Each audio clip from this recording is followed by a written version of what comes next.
आमे आज ये अच्छु माँ अड़ंगी पीठरे षोलपुर गाँव में ये आसी पहुंचीचु। ये हूँ आम कुशभद्रा नदी कुशभद्रा बंचा अभियान नेतृमंडली आम देखिलु जेमती उपर मुंडे बाली भरा होती बाली भर्ती होकर रही बाली परिपूर्ण होकर रही कुशभद्रार तल मुंडे सेमती देखो आज्ञा पूरा दल परिपूर्ण होकर रही नईर सज्जा पूरा किलोमीटर किलोमीटर पर्यंत व्यापी दल जूम इन कर देखो आज्ञा नईर कौटी पानी साधारण स्रोत ही ना उपर मुंडे बाली जो नईर स्रोत ब्लक होकर रही तल मुंडे दल जो नईर स्रोत ब्लक होकर रही एमती चले ताले कुशभद्रा नदी आम जो कहे चिरस्रोता हम कुशभद्रा नदी आम पानी देखा ना नई संपूर्ण पूरा दल भरिकी रही षोलपुर नागपुर बेदपुर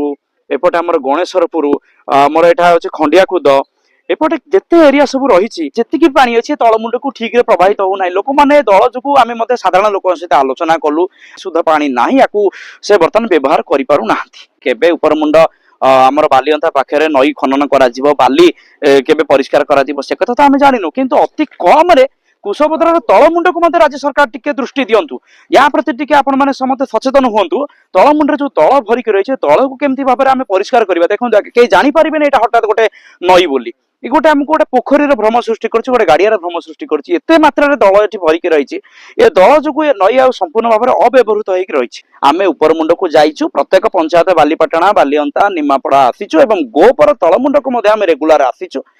ये अंचल जनसाधारण पंचायतर गाँव जनसाधारण गोटे दाबी ये दल गुड़ी को बर्तमान परिष्कार कर दिया जाऊ ड्रेनेज डिपार्टमेंट को आम दाबी करूँ यथाशीघ्र राज्य सरकार तरफ गोटे बड़ परिष्कार करा खनन कार्य करा कुशभद्रा नदी में जदि पानी आसी भी जाए ये पानी जो पुणी तलमुंडे दल सृष्टि हम तेणु ये दल को प्रति वर्ष ड्रेनेज डिपार्टमेंट आपको बारंबार दल को परिष्कार करने योजना करतु ये हूँ कुशभद्रा बंचा अभियान आम मुख्य दाबी।